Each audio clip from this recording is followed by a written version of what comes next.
Joyguru. Welcome to Purushottam বন্দনা। পরম প্রেমময় শ্রী শ্রী ঠাকুর অনুকূলচন্দ্রের চরণে আমার কোটি কোটি প্রণাম। জগজ্জননী শ্রী শ্রী বড়মার চরণে আমার কোটি কোটি প্রণাম। এবং সকল দাদা ও মায়েদের আমি জানাই ইংরেজি নববর্ষের প্রণাম, প্রীতি, শুভেচ্ছা ও ভালোবাসা। আপনাদের সকলকে হ্যাপি নিউ ইয়ার। দয়াল ঠাকুরের কাছে প্রার্থনা করি আপনারা সকলেই ভালো থাকুন, সুস্থ থাকুন, আনন্দে থাকুন। আর আনন্দে থাকতে হলে কিন্তু আমাদের সুস্থ থাকতে হবে, এই কথাটা কিন্তু আমি মনে প্রাণে মানি। আর সুস্থ থাকার জন্য শ্রী ঠাকুরের বলা এই কথাগুলি চলুন বছরের প্রথম দিন থেকেই আমরা মেনে চলবো। তাহলে সুস্থও থাকবো, আনন্দেও থাকবো। দেখুন, আমরা অনেক সময় বলে থাকি আমি পারবো না, এই শরীরে আমার দ্বারা সম্ভব নয়, আমার দ্বারা হবে না। কিন্তু শ্রী ঠাকুর কি বললেন? শ্রী ঠাকুর বললেন, তোরা পারি না করিস, কিন্তু আমি তো দেখি তোরা যা পারিস তার তুলনা হয় না। তবে একদিনে কি পারা যায়? পারার চেষ্টা থাকলে তার ভিতর দিয়েই পারার পথ খোলে। তবে পারার অন্তরায়গুলিকে ভিতরে পুষে রাখতে নেই কখনো। কোন খাঁকতির দরুন পাড়ায় ব্যাঘাত ঘটছে সেটা ধরে ফেলা চাই এবং যেন তেন প্রকারেণ তার প্রতিকার করা চাই। শ্রী ঠাকুর বললেন, মারি ওরি পারি যে কৌশলে। অরি বা শত্রু বলতে কিন্তু নিজস্ব দোষ, দুর্বলতা ও খাঁকতি। এই অরিকে যদি কাবেজে আনতে পারো, অরিন্দম যদি হতে পারো, তাহলে অপরাজেয় কিন্তু তোমরা জগতে। আমাদের অনেকের শরীর কিন্তু অপটু। শরীর দুর্বল রাখলে চলবে না, তাকে স্ট্রং করে তুলতেই হবে। চেষ্টা থাকলে শরীর অনেকখানি ঠিক করে নেওয়া যায়। আর সক্রিয় ইচ্ছা শক্তির দ্বারা সব সম্ভব, সব হয়। এবার এক দাদা শ্রী ঠাকুরকে জিজ্ঞেস করলেন, ঠাকুর সক্রিয় ইচ্ছা শক্তি বলতে আমরা কি বুঝবো? শ্রী ঠাকুর বললেন, বিল্বমঙ্গলের কথা জানো তো? সে কেমন করে ঝড় জলের রাত্রে মড়া ধরে নদী পার হয়ে গেলেন।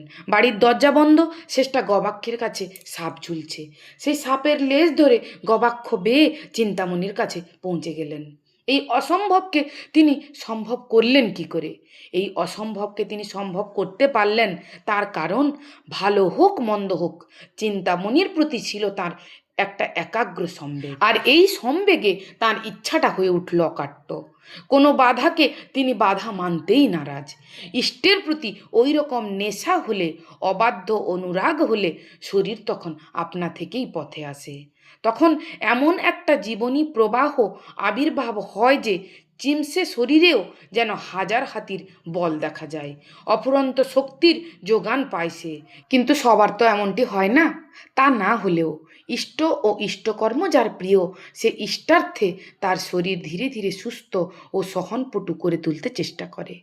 আহার বিহার চিন্তা চলন এমনতরভাবে করেই না যাতে সে অসুস্থ হয়ে পড়তে পারে। সুস্থ হওয়ার জন্য প্রথম প্রয়োজন will to health and life, স্বাস্থ্য ও জীবনের প্রতি আগ্রহ।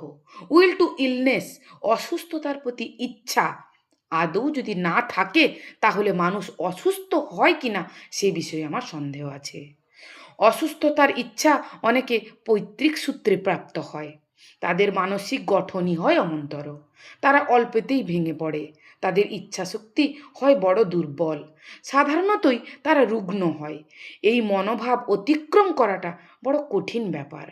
আবার অনেকে সংসারে নানা ঘাত প্রতিঘাতে, প্রিয়জনদের বেদরদি ব্যবহারে, আশাভঙ্গে, অবসাদে শরীর মনে নিস্তেজ হয়ে পড়ে। তাদের বাঁচার আগ্রহ যায় শিথিল হয়ে, আচার বিহার চিন্তা চলনে আসে অনিয়ম। এমনি করে ধীরে ধীরে তারা রোগগ্রস্ত হয়ে পড়ে। বহু ক্ষেত্রে এমনতর দেখা যায়। তবে অবশ্যই বাইরের থেকে আসা ইনফেকশানে বা সংক্রমণে এবং অজ্ঞতার দরুন শারীরিক বিধি পালন না করায় যে মানুষ অসুস্থ হয় না তা কিন্তু নয়। কিন্তু ইষ্টের প্রতি টান যাদের থাকে, স্বাস্থ্য ও দীর্ঘায়ু সম্বন্ধে সিরিয়াস যারা, তাদের সে সম্ভাবনা কমই থাকে।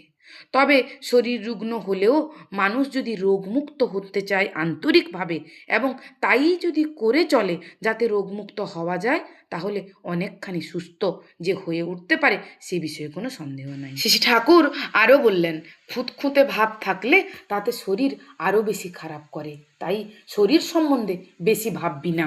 এবার চলুন জানবো শরীরকে সুস্থ রাখার জন্য আমাদের খাবারটা কিভাবে গ্রহণ করা প্রয়োজন।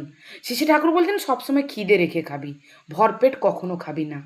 পেটে সহ্য হয় না এমন কোনো জিনিস খাবি না। কিছুতেই লোভকে প্রশ্রয় দিবি না, থানকুনি পাতা প্রত্যেক দিন সকালে খালি পেটে খাবি, যার তার হাতে খাবি না, দোকানে খাবি না। শ্রী শ্রী ঠাকুর স্বাস্থ্য ও সদাচার সূত্র গ্রন্থে বললেন খাও, কিন্তু হজম শক্তিকে দুর্বল করো না, তাহলে কিন্তু গায়ে লাগবে না তা।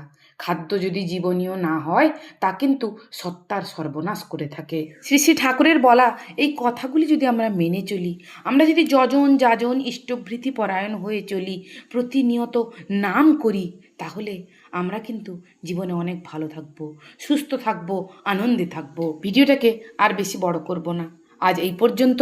পরম দয়ালের রাঙারাতুল চরণে আমার কোটি কোটি প্রণাম।